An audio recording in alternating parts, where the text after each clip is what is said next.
Israel और Iran के बीच का पिछला साल बेहद खतरनाक रहा। दोनों देशों ने पहली बार एक दूसरे पर हवाई हमले कर अपनी ताकत का प्रदर्शन किया। गजा युद्ध की शुरुआत से ईरान पर्दे के पीछे से रहकर इजराइल के खिलाफ बड़ा षड्यंत्र रच रहा था, मगर कई मौके ऐसे भी आए जब इजराइल और ईरान एक दूसरे के खिलाफ आमने सामने आ गए। दोनों देशों के बीच भीषण युद्ध छिड़ने की आशंका बनी रही। इस दौरान दोनों ही देशों की एक दूसरे से जबरदस्त भिड़ंत भी हुई। दोनों ओर से एक दूसरे के महत्वपूर्ण ठिकानों को निशाना भी बनाया गया। इतना ही नहीं, दोनों देशों के टॉप लीडर्स ने भी एक दूसरे के खिलाफ जमकर जहर उगला। इस बीच ईरान के इस्लामिक रिवॉल्यूशन गार्ड्स कॉर्प्स के चीफ कमांडर ने बड़ा बयान दिया है। मेजर जनरल हुसैन सलामी ने कहा कि ईरान के प्रॉक्सी ग्रुप्स अपनी ताकत के चरम पर हैं। इजराइल नफरत भरा देश बन गया है। पूरी उम्मीद है कि ये कहानी आगे भी जारी रहने वाली है।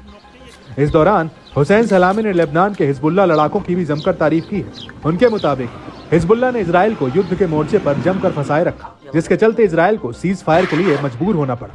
बता दें कि हिजबुल्लाह के बेतहाशा हमलों की वजह से इजराइल को बड़े पैमाने पर नुकसान पहुंचा था। खास तौर से उत्तरी इजराइल में जमकर तबाही मची। हिजबुल्लाह के लगातार झटकों का ही नतीजा था कि इजराइल ने अपने यहाँ होने वाले नुकसान के खुलासे की जानकारी देना बंद कर दिया था।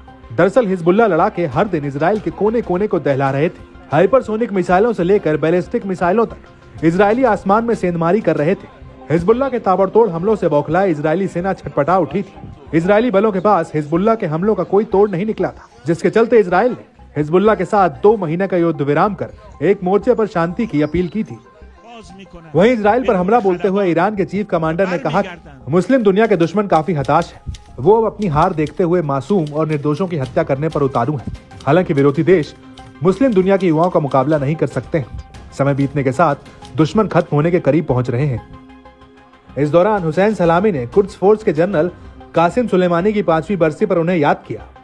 IRGC चीफ ने कहा कि सुलेमानी का कद इतना बड़ा था कि उन्हें ईरान का असली विदेश मंत्री कहा जाता था। उन्होंने मिडिल ईस्ट में हमास और हिजबुल्लाह जैसे संगठनों को मजबूत किया।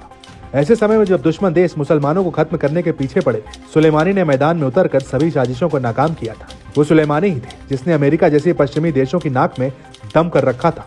आज अगर वो जिंदा होते तो इजराइल की इतनी हिम्मत न होती कि वो देश में घुसकर हमला करे। इस बीच ईरान के विदेश मंत्री ने भी इजराइल को कड़ी चेतावनी दी है।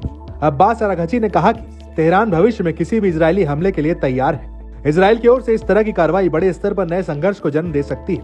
बता दें कि ईरानी नेता की ओर से आया हालिया बयान ऐसे वक्त पर आया जब ऐसी आशंका जताई जा रही थी कि ईरान परमाणु हथियार बनाने की दिशा में आगे बढ़ सकता है। अटकलें लगाई जा रही हैं। हूती विद्रोहियों के इजराइल पर हमलों की झड़ी लगने से इजराइल ईरान पर हमला कर सकता है। खैर, इन दावों में कितना दम है ये तो आने वाला वक्त ही बताएगा।